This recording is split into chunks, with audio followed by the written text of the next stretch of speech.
ఇది మన దేశం మీద జరిగిన దాడి. కానీ మన దేశం చివరిలో జమ్మూ కాశ్మీర్. ఈ మధ్య కాలంలో మోడీ గారు ఇక్కడ శాంతి భద్రతలు చాలా బ్రహ్మాండంగా ఉన్నాయి అని ప్రజలను నమ్మించడానికి అక్కడ అడ్వర్టైజ్మెంట్స్ కూడా మోడీ గారే స్వయంగా టూరిజం చేస్తున్నట్టుగా ఒక క్యాంపెయిన్ లాగా నడిపితే టూరిస్టులు వెళ్లే పరిస్థితికి ఇప్పుడు జమ్మూ అండ్ కాశ్మీర్ చేరింది. మరి అలాంటి ప్రాంతంలో సెక్యూరిటీ ఎలా ఉండాలి? కానీ సెక్యూరిటీ ఎలా ఉంది? దీన్ని సెక్యూరిటీ బ్రీచ్ అనక మరి ఏమనాలి? సెక్యూరిటీ ల్యాప్స్ అనక మరి దీన్ని ఏమనాలి? నిఘా వ్యవస్థ అక్కడ లేనే లేదు. ఒక కన్ను వేసి ఉంచే వాళ్ళు అక్కడ లేనే లేరు. ప్రొటెక్షన్ కోసం ఉండాల్సిన సెక్యూరిటీ కూడా లేరు. దీన్ని ఏమనాలి? దీన్ని సెక్యూరిటీ ల్యాప్స్ అనక, సెక్యూరిటీ ఫెయిలియర్ అనక దీన్ని ఏమనాలి? మరి దీనికి కారణం ఎవరు? ఉగ్రవాదాన్ని కంట్రోల్ చేయాల్సిన బాధ్యత ప్రధానమంత్రికి, హోంమంత్రికి, అమిత్ షా గారికి లేదా? మేము చౌకీదార్ అని చెప్పుకుంటున్న బీజేపీ పార్టీ మరి ఈ రోజు దేశానికి చేసింది ఏమిటి? ఈ రోజు ఇంతమంది అక్కడ చనిపోయారు అంటే దానికి కారణం బీజేపీ ప్రభుత్వం కాదా? సెంట్రల్ గవర్నమెంట్ కాదా? మోడీ గారు కాదా? అమిత్ షా గారు కాదా? మోరల్ రెస్పాన్సిబిలిటీ వహించి ఈరోజు మోడీ, అమిత్ షా రాజీనామాలు చేయాలని, రిజిగ్నేషన్ ఇవ్వాలని మేము డిమాండ్ చేస్తున్నాం. దేశమంతా ఈ రోజు దాడి జరగబోతుంది అంటే ఇంటెలిజెన్స్ లేదా అని అడుగుతున్నారు. ఇండియన్ ఇంటెలిజెన్స్ ఏమైనట్టు అని అడుగుతున్నాం. ఇది ఇంటెలిజెన్స్ ఫెయిలియర్ కాదా అని అడుగుతున్నాం. దేశ భద్రత కోసం పని చేయాల్సిన ఇండియన్ ఇంటెలిజెన్స్ దేనికోసం పనిచేస్తుంది? దేనికోసం వాడుకుంటున్నారు మోడీ గారు? ఈ రోజు ఇండియన్ ఇంటెలిజెన్స్ అంతా బీజేపీ గవర్నమెంట్ కు వ్యతిరేకంగా ఉన్న వాళ్ళ మీద ప్రయోగిస్తున్నారు. వాళ్ళ గొంతులు అణచివేయడానికి, అపోజిషన్ పార్టీస్ ని ఏం చేస్తున్నారు అని వాళ్ళని ట్రాక్ చేయడానికి, లేదా క్రిస్టియన్ మైనారిటీలకు గానీ, ముస్లిం మైనారిటీలను గానీ వాళ్ళని అణిచివేయడానికి, దళితులను అణిచివేయడానికి బీజేపీకి ఎక్కడ అపోజిషన్ ఉంటే దానికి సంబంధించిన ఇంటెలిజెన్స్ ఇవ్వడానికే ఈ రోజు ఇండియన్ ఇంటెలిజెన్స్ పనిచేస్తున్నట్టు లేదా? ఇంత ఘోరంగా ఇంటెలిజెన్స్ లో విఫలమయ్యారు, సెక్యూరిటీ విధించడంలో విఫలమయ్యారు అంటే వీళ్ళంతా ఇంకా అధికారంలో ఉండాలా? మేము చౌకీదారులు అని చెప్పుకుంటున్నారే, మరి ఏమైంది మీ పనితనం అంతా? ఈరోజు ఒక ఇంటెలిజెన్స్ నే కాదు, ఇండియన్ ఇంటెలిజెన్స్ నే కాదు, ఏ సెంట్రల్ ఏజెన్సీని తీసుకున్నా, ఒక సిబిఐ అయినా, ఒక ఈడీ అయినా, ఒక ఇన్కమ్ ట్యాక్స్ అయినా, ఎలక్షన్ కమిషన్ అయినా, ఆఖరికి సెబీ అయినా, అన్ని ఏజెన్సీలని వాళ్ళ స్వార్థం కోసం వాడుకుంటున్నారు. దేశం కోసం పని చేయాల్సిన ఇన్ని ఏజెన్సీస్ ఈ రోజు మోడీ కోసం పనిచేస్తున్నాయి. ఇది అన్యాయం కాదా అని అడుగుతున్నాం. బయట యుద్ధం కాదండి, లోపల వాళ్ళే యుద్ధం చేస్తున్నారు. మతాన్ని వాడుకొని లోపలే ఒక యుద్ధం జరుగుతుంది, లోపలే సెక్యూరిటీ బ్రీచ్ ఉంది. మరి అలాంటప్పుడు బయట వాళ్ళు అవకాశంగా తీసుకోరా దాన్ని? మోడీ గారు ప్రధానమంత్రిగా ఏం చేయాలి? మోడీ గారు ప్రధానమంత్రిగా నిలబడి అన్ని మతాలు ఒకటే, ఈ రాజ్యాంగం మన రాజ్యాంగం, దీనికి మేము కట్టుబడి ఉన్నాం, ఇన్ని మతాలు, ఇన్ని భాషలు, ఇన్ని ప్రాంతాలు, ఇన్ని కులాలు ఉన్న భారతదేశం మనది అని చెప్పాల్సిన మోడీ గారు ఒక పక్కేమో మణిపూర్ లో క్రైస్తవులను చంపిస్తాడు, ఇంకో పక్కేమో ముస్లింల వక్ఫ్ బోర్డు తెచ్చి వాళ్ళని అణిచివేయడానికి చూస్తారు. మరి ఇది కాదా అండి టెర్రరిజం అంటే? ఇంటర్నల్ టెర్రరిస్ట్ మోడీ గారే, బీజేపీయే. అదే ఆసరాగా తీసుకుని ఇప్పుడు బయట వాళ్ళు దాడి చేస్తున్నారు. ఇదే మోడీ గారు ఆయన పెట్టాల్సిన శ్రమంతా దేశం బాగు కోసం, ఇక్కడ వాళ్ళ కోసం, మన భద్రత కోసం పెట్టుంటే అసలు బయట నుంచి వచ్చి చొరబడి మనల్ని అటాక్ చేసే ధైర్యమే ఉండేది కాదు. ఈ రోజు ప్రతి సంస్థని మోడీ గారు దేనికి వాడుకుంటున్నారండి?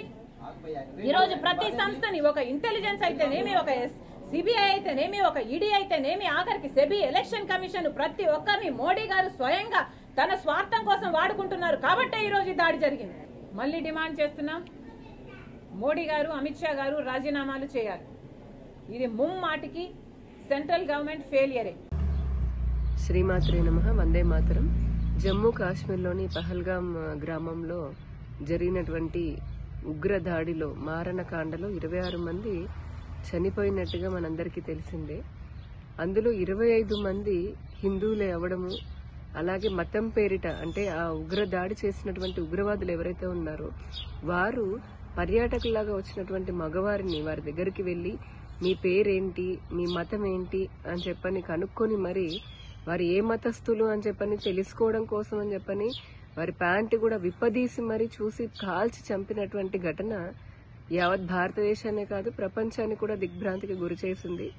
ఒక పక్క ప్రపంచ దేశాలన్నీ కూడా ఈ సంఘటన పైన స్పందిస్తూ దీన్ని ఖండిస్తూ బాధిత కుటుంబాలకి సానుభూతిని వ్యక్తపరుస్తూ ఉంటే, కాంగ్రెస్ మటుకు తన సంకుచిత స్వభావాన్ని, అలాగే కుట్రని, కుతంత్రాలని ఈ సంఘటనను ఆధారంగా చేసుకుని మత రాజకీయాలకి తెరచేయాలని చెప్పని అనేక పన్నాగాలు పన్నుతూ ఇటు భారత ప్రధాని నరేంద్ర మోదీ గారి పైన, అలాగే జాతీయ భద్రతా దళాల పైన విపరీతమైనటువంటి నిందలు వేయడాన్ని తీవ్రంగా ఖండిస్తూ ఉన్నాము.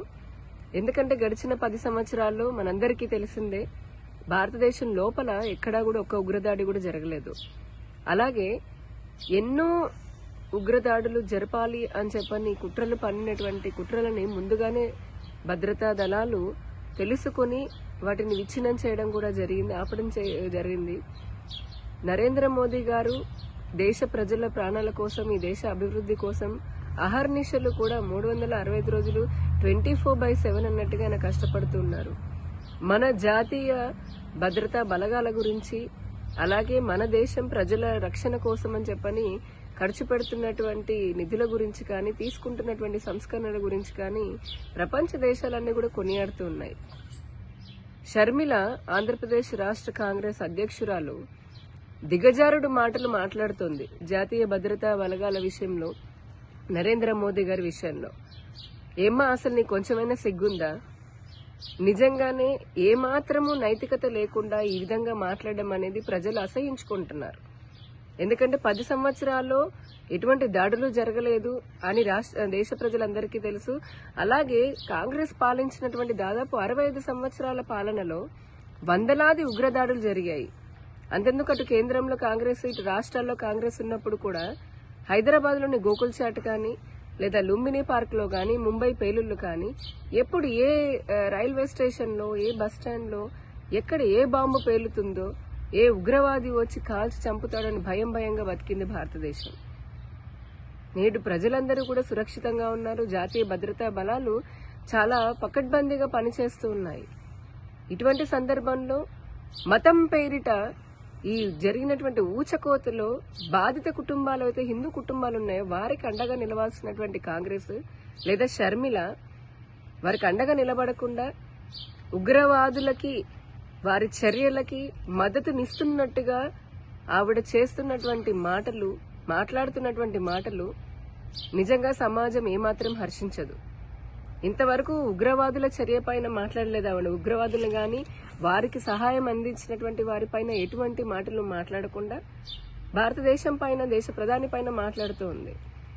దీన్ని బట్టే అర్థమవుతుంది షర్మిలకి ఉన్నటువంటి రాజకీయ అపరిపక్వత, లేదా ఆవిడకున్నటువంటి మత సంతుష్టీకరణ భావజాలన్నీ మన అందరికీ అర్థమవుతుంది. ఇదే కాంగ్రెస్ కాదా మతం పేరిట దేశాన్ని విచ్ఛిన్నం చేసి లక్షలాది మంది హిందువుల ఊచకోతకి కారణమైంది?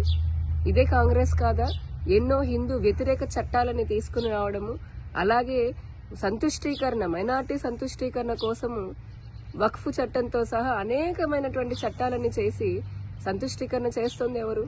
ఆ రోజు మత రాజకీయం చేసింది ఎవరు? ఈ రోజు కూడా మత రాజకీయాలు చేస్తుంది కాంగ్రెస్ కాదా? ఇటువంటి వారా ఈ రోజున భారతీయ జనతా పార్టీని, మా చిత్తశుద్ధిని ప్రశ్నిస్తోంది?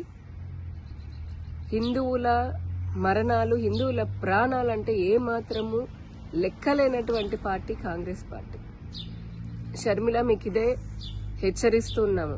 నోరుంది కదా అని ఎంత పడితే అంత మాట్లాడుతూ బలైనటువంటి హిందూ కుటుంబాలని ఇంకా రెచ్చగొట్టే విధంగా, వారిని ఇంకా మరింత బాధ పెట్టే విధంగా మీకు మాట్లాడడం అనేది తగిన పద్ధతి కాదు. ఇప్పటికే మీ కాంగ్రెస్ నాయకులు ఎవరైతే ఉన్నారో, అటు తెలంగాణ గాని ఇతర రాష్ట్రాల్లో ఉన్నటువంటి వాళ్ళు ఐ లవ్ పాకిస్తాన్, పాకిస్తాన్ పైన మా ప్రేమ ఉంది అని చెప్పని విరగబడి పాకిస్తాన్ పైన ప్రేమను చూపిస్తూ ఉన్నారు. మీకంతే మనుషులు భారతదేశంలో ఉన్నటువంటి ప్రజలని చంపడము, లేదా ముఖ్యంగా హిందువులని మతం పేరిట చంపడము అనేది మీకు అంత ఆనందాన్ని ఇస్తుందా? ఎందుకంటే ఇప్పటికే కాంగ్రెస్ పార్టీ ఈ దేశాన్ని విచ్ఛిన్నం చేయాలనుకున్నటువంటి విచ్ఛిన్నకర శక్తులతో ఎప్పుడూ స్నేహం చేస్తూనే ఉంది. ఈ దేశాన్ని విచ్ఛిన్నం చేయాలనుకున్న శక్తులతో స్నేహం చేయడమే కాదు, వారికి ఎటువంటి సహాయ సహకారాలు ఎవరు అందిస్తున్నారో కూడా దేశ ప్రజలందరికీ బాగా తెలుసు.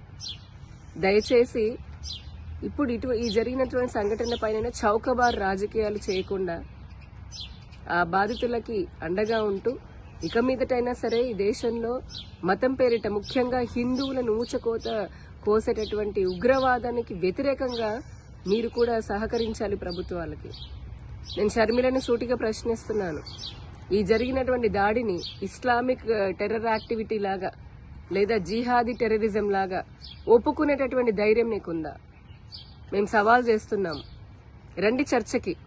మీ కాంగ్రెస్ పాలనలో ఉగ్రదాడులు ఎక్కువ జరిగాయా, లేదా మా భారతీయ జనతా పార్టీ హయాంలో ప్రజలని ఏ విధంగా మేము కాపాడాము అనేది తేల్చుకుందాం రండి. ఇలానే పిచ్చి పిచ్చి మాటలు మాట్లాడుతూ ఉంటే గనక ఇప్పటికే హిందువులు మీకు పెద్ద ఎత్తున బుద్ధి చెప్తున్నారు. ఈసారి మరింతగా వారు పడినటువంటి బాధకి మీకు ఇంకా ఏ విధంగా బుద్ధి చెప్తారో మరి అటువంటి స్థితి మీరు తెచ్చుకోవద్దు అని చెప్పని కూడా హెచ్చరిస్తూ ఉన్నాను. హిట్ టీవీ యాప్, ఇందులో short news, live news, entertainment shows, movies, digital magazines తో పాటు మీ జిల్లా వార్తలను కూడా ఫ్రీగా చూడొచ్చు. అంతేకాదు కేజీ నుంచి పీజీ వరకు విద్యార్థులకు స్కాలర్షిప్ కూడా అందిస్తున్నాం. ప్రతి వారం 10 మందికి లక్కీ డ్రా ద్వారా ఒక్కొక్కరికి 10,000 రూపాయలు అందిస్తున్నాం.